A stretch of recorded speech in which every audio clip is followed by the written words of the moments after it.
Coming up, inspiring bookworms and playwrights. An exclusive look inside Birmingham's new multi-million-pound library.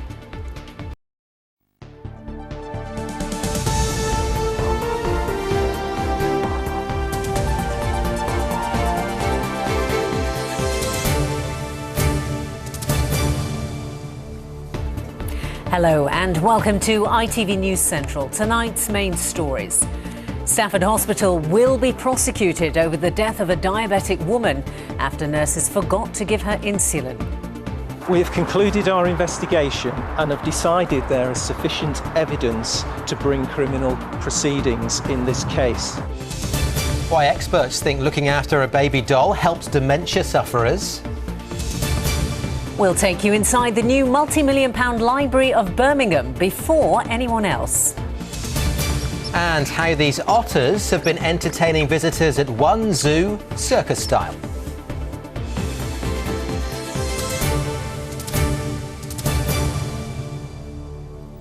Good evening. The NHS trust behind scandal-hit Stafford Hospital will be prosecuted over a diabetic woman who died after nurses forgot to give her insulin. Police initially carried out investigations into Gillian Asprey's death, but the Crown Prosecution Service ruled there was insufficient evidence to go forward. An inquest into her death recorded a narrative verdict, but said not administering the insulin led to a gross failure to provide basic care. Mid Staffordshire NHS Foundation Trust will now face action after an investigation by the Health and Safety Executive. Sally Lockwood sent this report from Stafford Hospital. Gillian Asprey was admitted here in 2007 with a broken arm, a routine procedure. But after staff failed to administer her insulin for 48 hours, she slipped into a diabetic coma and died. She was 66 years old. Two nurses who failed to spot Gillian Asprey was diabetic were last month found guilty of misconduct by the Nursing and Midwifery Council. And today, the Health and Safety Executive has said they're to charge the Mid Staffordshire NHS Trust. There is sufficient evidence and it is in the public interest to bring criminal proceedings in this case. HSE will be charging Mid Staffordshire NHS Foundation Trust under Section 3.1 of the Health and Safety at Work Act. Our case alleges that the Trust failed to devise, implement or properly manage structured and effective systems of communication for sharing patient information, including in relation to shift handovers and record keeping. Gillian Asprey's partner Ron spoke to ITV News earlier this year, describing how he'd lost his soulmate. He said the investigation into her death was long overdue and that he wanted people held to account. When we spoke to him today, he said he had no further comment and that he now considers it to be subjudicial. But the Mid Staffordshire NHS Trust did comment in a statement today. They said they accepted the findings of the Health and Safety Executive's investigation and said, "We apologise for the appalling care Ms Asprey received at our hospital in April 2007. Ms Asprey's death was reported as a serious untoward incident at the time and a full investigation into her care and treatment was carried out." They went on to say the recommendations from that investigation were implemented, and in 2010 we reviewed Ms Asprey's dreadful care and as a result disciplinary action was taken. The Health and Safety Executive alleges that Mid Staffordshire NHS Trust did not manage effective systems of communication for sharing patient information. In this case, that Gillian Asprey was diabetic and needed administering insulin. The case's first hearing is on the 9th of October at Stafford Magistrates Court. Well, staying with Stafford Hospital, and the parents of a man who died after another blunder have been told there will now be a second inquest into his death. John Moore Robinson died in 2006 after a doctor failed to spot he had a ruptured spleen following a bike accident. An initial inquest recorded a narrative verdict, meaning no one was held responsible for his death. But his parents say not all the evidence has been heard, as Phil Brewster reports. They've battled the authorities for years. Now, after overcoming many obstacles, Frank and Janet Robinson are hoping they'll finally learn the truth about how their son died. In 2006, John Moore Robinson had a cycling accident at Cannock Chase in Staffordshire. The 20-year-old was rushed to Stafford Hospital, where a junior doctor failed to diagnose his ruptured spleen. John was sent home with medication, but bled to death hours later. The first his parents knew was when their other son Clark broke the news in hospital. Clark just said, "John's gone, Mum. He's gone." And that was the first that we knew that anything, was wrong. An initial inquest in 2007 into John's death returned a narrative verdict, meaning no one was held responsible. The following year, an internal report from Stafford Hospital concluded that John's death was avoidable and that his treatment could have been negligent. But an independent inquiry into care at Stafford found the hospital never disclosed the report findings to the inquest or the family. Since that evidence came to light, John's parents have campaigned tirelessly for a fresh hearing. Now the Attorney General's agreed a new inquest is to be held into John's death. His parents from Ellistown in Leicestershire feel vindicated by the news, but are angry it's taken so long to happen. We asked for the truth, and that's all we've asked for from day one. And we were denied that by various people withholding reports, and they should hang their head in shame. The original inquest verdict will now be quashed. A new inquest will be opened and adjourned in Leicester on Monday. A full hearing will be heard at a later date. When it does, Frank and Janet Robertson hope they'll finally learn the truth about what happened to their son. We owe that to John. But it needs to be brought to a conclusion now, but we're doing it for John. I will do anything for my children. And what kind of parents would we be if we didn't fight to get justice for him? A service for murdered schoolboy Daniel Pelker will be held in Coventry this evening. He died in March last year after being starved and beaten by his mother, Magdalena Wuszak, and her partner, Mariusz Krezierek. Both were sentenced to a minimum of 30 years. Tonight's service will be conducted in Polish, and his body will then be flown to Poland. If you live or work in Birmingham, you've probably noticed the enormous silver and gold box which has been taking shape on Centenary Square over the past 3 years. Well, it's the new multi-million-pound Library of Birmingham, and when it opens next Tuesday, it'll be the largest public library in Europe. Well, it's caused some controversy, but the City Council says it's a major piece in the jigsaw of Birmingham's redevelopment. And as the final touches are being made ahead of next week's opening, our correspondent Gareth Owen has been getting a special preview of what the building has to offer. The circles are already famous. Some love them, others not so much. The people in the know have been telling us the inside is even more striking than the outside. Tonight, finally, we'll get to see for ourselves. Libraries never used to look like this. An enormous rotunda soaring up through the centre of the building. Thousands of books clinging to the walls. Study areas next to enormous windows in the shadow of those circles. And how about this for a reading room? Instead of a dingy corner somewhere, a secret garden on the roof, 9 stories up in the air, with a view out across Birmingham. There are areas you'd expect in a library. The children's section already has its first users. And then there are parts which you really wouldn't expect. This library even spills out onto Centenary Square. This is an amphitheatre sunken into the square. The idea is it will host musical performances for people down here in the library and for passers-by. Most of the building will be open for anyone to wander in and explore. The only exception, the golden box in the middle, home to some of the city's priceless archives. Another piece of history sits in pride of place right at the top of the building, in the golden turret.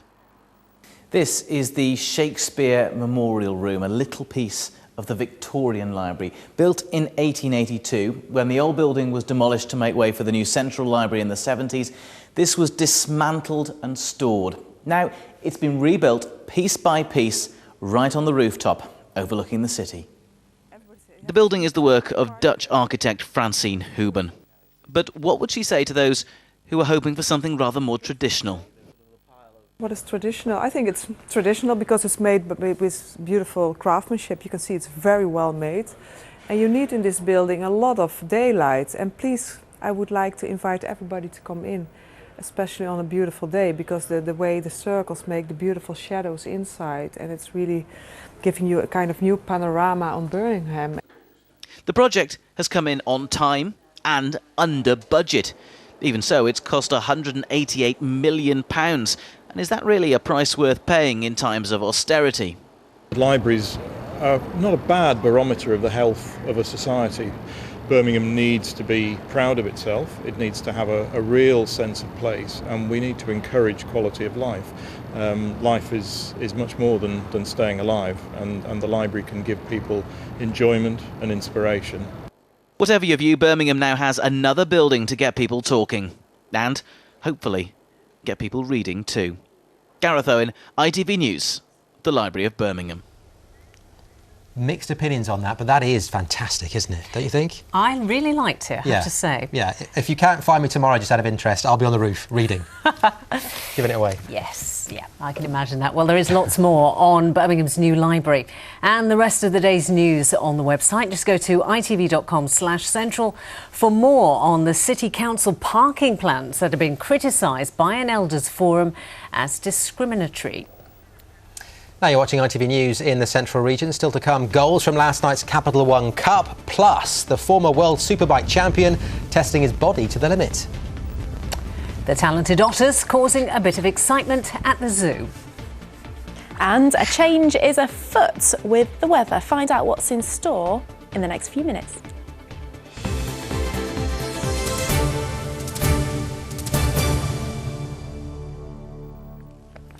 A firm which runs care homes has asked a university to help them design one, especially for people with dementia.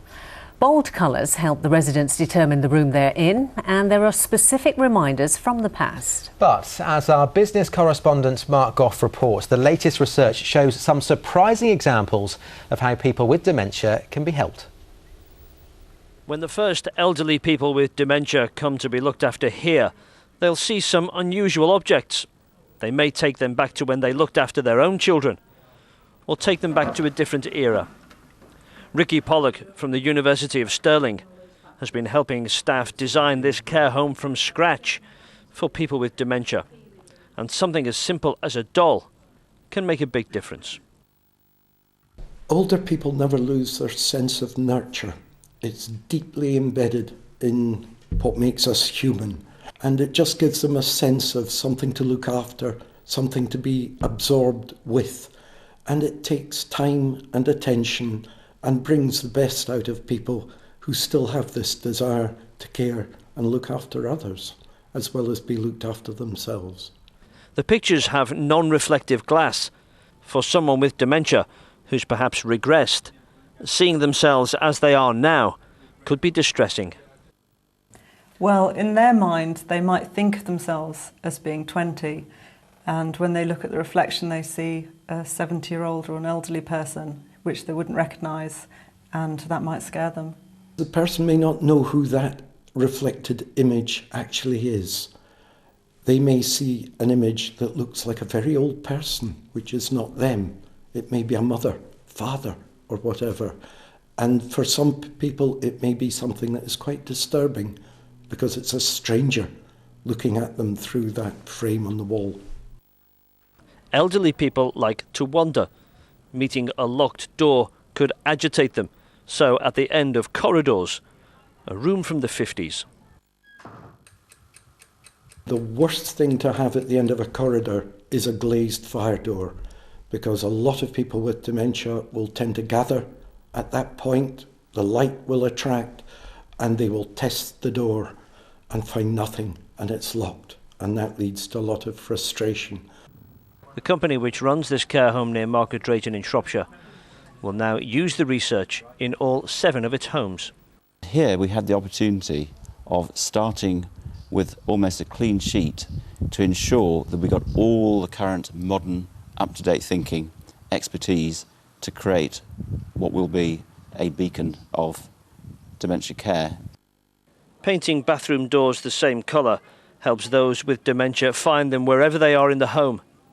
Painting doors and walls the same colour disguises doors which hide potentially dangerous electrical equipment.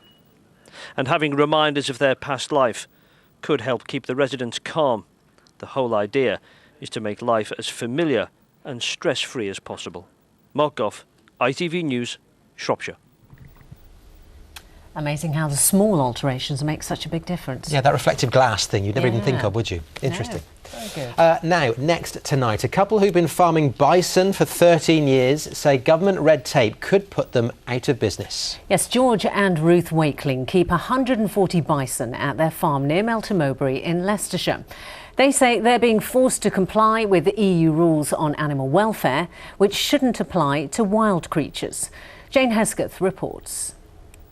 They're more usually seen on the plains of North America and Canada than leafy Leicestershire, but the Wakelings are one of a handful of bison farmers who successfully breed and sell their own meat. Bison are prehistoric wild animals, but yet according to the Department of Environment, Farming and Rural Affairs, they're classified as bovine, which means they're subject to the same European regulations as cattle. This means they'd have to be ear-tagged, herded, tested for TB and slaughtered like cattle, all of which is dangerous for both animal and farmer. Bison, they say, are best left alone. Bison are killed by stress, and it is very, very stressful to herd them, to get them into a ring, to round them up, to attempt to do anything. They have to be killed with a high-power rifle in a field. We cannot get them in a pen. It is not right to do so. And the powers that be will not listen to sense and to the people who are on the ground dealing with them.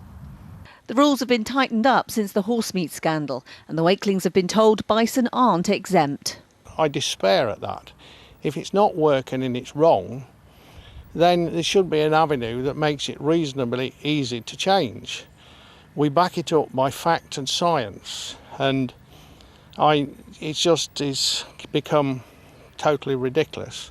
By law, you have to hold a dangerous wild animal licence to keep bison, but yet farmers are expected to look after them in the same way as a domestic farm animal, something the Wakelings say they won't do. We've got really no alternative than to make an exit out of bison farming, because this is just going to carry on. We don't agree with what they want us to do. We still stand by what we say was right. It's Europe that we're up against the whole time. They will not listen to reason, innovation, what we've tried to do. We're just up against a brick wall the whole time. 3,000 people have signed their online petition calling for bison to be classified as game and not cattle. Jane Hesketh, ITV News, Nether Broughton in Leicestershire. The ITV News continues with the national and international stories at 6:30. Here's a look at what's happening with Mary Nightingale. The Prime Minister makes the case to MPs for possible military action against Syria, warning if nothing is done, they will use chemical weapons again and again. As Assad says Syria will defend itself in the face of aggression, British jets head to a military base in nearby Cyprus. Rolf Harris is charged with 13 child sex offences dating from the 1980s until last year. And the wills of World War I soldiers discovered and released online. For those stories and more, join Alistair Stewart and me at 6:30. Right, still to come on ITV News Central. Could the Midlands have the next winner of the X Factor? We'll ask one of the judges. And the otters entertaining visitors at the zoo, circus style. But just as exciting, of course, the day's sport with Steve Clamp. I like to think so. Do you know, I've got quite a lot for you tonight. I've got a bit of athletics, a bit of tennis. I've got, just going through it all now. Got a bit of Paralympics, but it's all there. Get on with it, Shall then. I get on with it? Yeah, go on. Yeah, I'm just trying to build my part up a little bit, you know. You did. The Capital One Cup continues to be pretty fruitful for the Midlands. We had 4 more teams in action last night as 2 of them played each other. The best we could hope for was 3 to go through, and that was what we got, with our sides knocking in 9 goals between them, including a hat-trick. Premier League against League One should be no contest, and Stoke took a 2-goal lead against Midlands rivals Walsall. The Sandler's defence gifted Kenwyne Jones with his first after 22 minutes. The £8 million man hadn't scored since January, but last night he looked brimming with confidence and made it 2-0 9 minutes later. Walsall, though, had little trouble mixing with their illustrious opponents and hit back in the second half. Ashley Hemmings with his first goal of the season. But Kenwyne Jones, who had been a record signing for Stoke, was finally looking like the kind of striker fans had wanted to see since he arrived 3 years ago. Maybe new manager Mark Hughes has given him goal-scoring tips. His first ever professional hat-trick sealed 6 minutes from time. Aston Villa also faced League One opposition and made light work of Rotherham. Andreas Fireman with a lovely finish after 19 minutes. Goal number 2 saw Gabby Agbonlahor provide an inviting cross for Christian Benteke to head home, and scorer turned provider in the second half. Fabian Delph with lovely control and a smart finish. They are leading the championship and remain in good cup form too. Matt Derbyshire heading Nottingham Forest ahead against Millwall. However, fans were in for a long night when Liam Feeney equalised late on to take the game into extra time. Just 4 minutes of that were needed for Forest to get the winner. Defender Jamal Lascelles sending Forest through to the third round. The Special Olympics have been continuing in Bath with many Midlands competitors in action. Today, the gymnasts were giving their all, many of whom train in clubs from across the Midlands. And they're getting a big cheer as months of hard preparation paid off. Over on the tennis courts, disappointment for Matthew Chilvers, who trains in Leicester. He lost his match despite, well, giving 100%. While over on the track, there was also frustration for sprinter James Cameron, who is also from Leicestershire. He had looked in contention for a medal until he pulled up with an injury on the final bend. Even so, he didn't drop out. He crossed the line, only just behind the front three. I felt something go. I don't know what it was. I felt pain, hurt more. I went around the corner, and I went, okay, yeah, it's going okay. And then, right, yeah, for me, was that a good time for me to go quicker or to go slower? And I went, okay, yeah, let's go slower. Had to, because it hurt like mad. Richard Whitehead, who is running 40 marathons in 40 days, has crossed the border back into England. The Paralympic champion, who is from Nottinghamshire, set off from John O'Groats 2 weeks ago and is making his way to Land's End. He will end today's marathon in Penwith in Cumbria. He'll next be in the Midlands on September the 4th when his challenge takes him into Derbyshire before a family fun run in Nottingham on the 8th, which is being started by Becky Adlington, incidentally. Now, a former World Superbike champion has been in the Midlands testing the impacts of racing on the body. James Toseland had to retire from motorcycle racing through injury. His focus is now on making music, but that didn't stop him taking some time out to test a wind tunnel with former and current racers. James Clark went to meet him. From the track to the stage and now back in the racing seat. It's the first time James Toseland has put his leathers on since a wrist injury forced him to retire 2 years ago. Twice a World Superbike champion, he was at the top of his game. His training took a different shape to the days when the legendary Barry Sheene dominated the sport and the smoke wasn't just coming from the wind tunnels. Well, we don't smoke a cigarette on the grid before the race starts anymore, like Barry did. And you know, I remember watching like the likes of Joey Dunlop having a Woodbine on the grid just before the lights went out. And you know, obviously times have changed since then. The levels have gone up, and what's happened is the technology on the motorcycles have got better and better and better. So the riders have had to have ridden better and better and better to get them to their limits. James has been testing the forces that motorcycle racing has on the body in a wind tunnel at Myra in Warwickshire. Also on the bike was Joe Francis, who's a 15-year-old motorcycle racer. He's still at school, so has to balance his studies with his sport, and fitness is a huge part of his racing. It's quite physically demanding out on track. Later on in the races, especially at certain tracks like Cadwell, where we've just been trying to throw the bike around through there, is a lot harder. So I just try and run, cycle, and just keep my fitness as best as I can. This is a 1000cc sports bike and it's capable of speeds of around 200 miles per hour.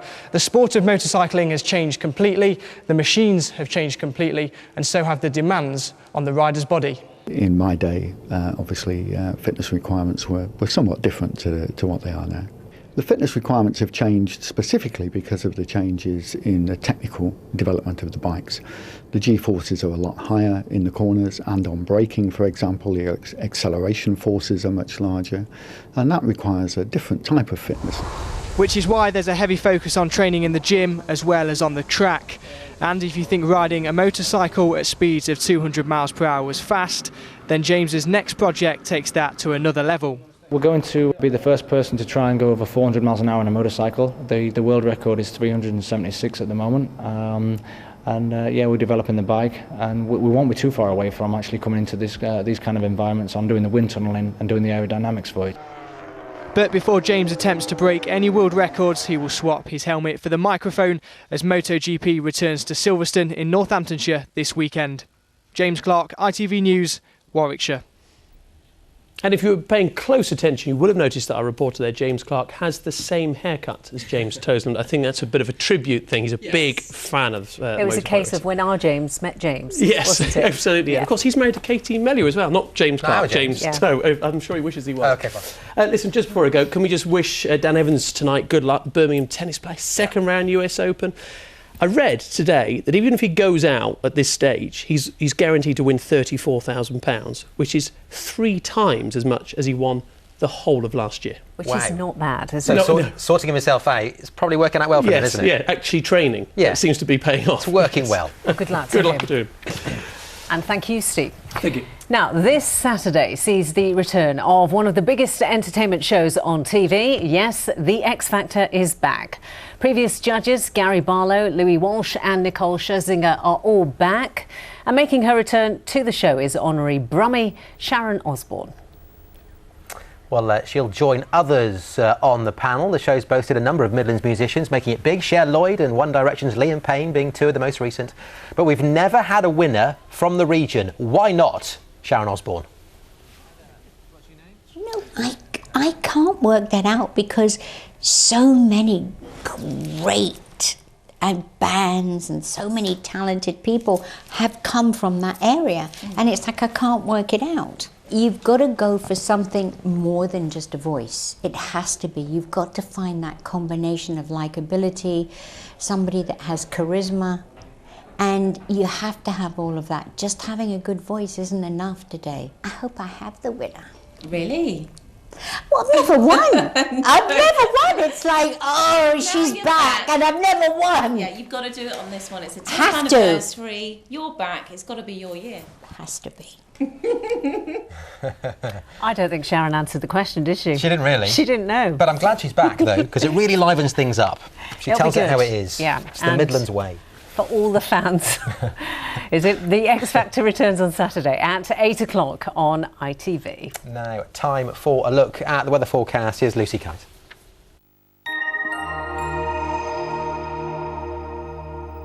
I can't wait to get some sunshine. Me too. I'm sick of all these showers. Hello, well, Liana Shepherd has put her best foot or feet forward for tonight's weather picture. Thank you very much for that. Love that photograph. So what's happening with our weather over the next 24 hours? Well, we are going to see a slight change.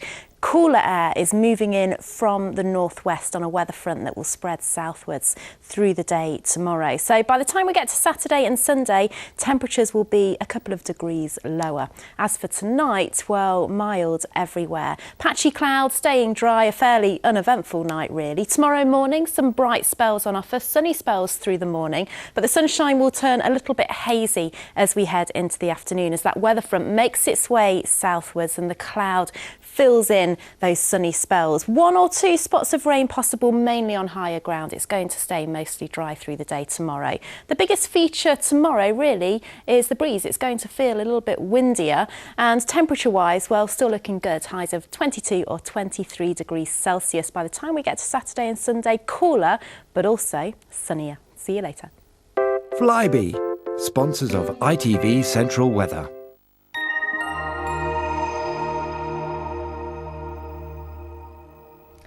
If you were watching the programme last night, you might remember we told you about this surprise birth of some tiny, rare turtles. Well, tonight we've got more animals, but this time they have a surprising skill. You're going to love this. These Asian short-clawed otters at Dudley Zoo have been teaching themselves circus tricks. Visitors have enjoyed watching the water mammals juggle pebbles between their paws. Zoo staff say it mimics how otters feed in the wild, which is to lie on their backs in the water eating fish. Well, this species is the smallest in the world, fact time, and they stay faithful to their mates for life, apparently. They are cute, aren't They're they? very cute. Yeah. How useful it is debatable, but hey. I have to say, when we said circus tricks, I was Skill. expecting juggling, fire, but you know. Yes.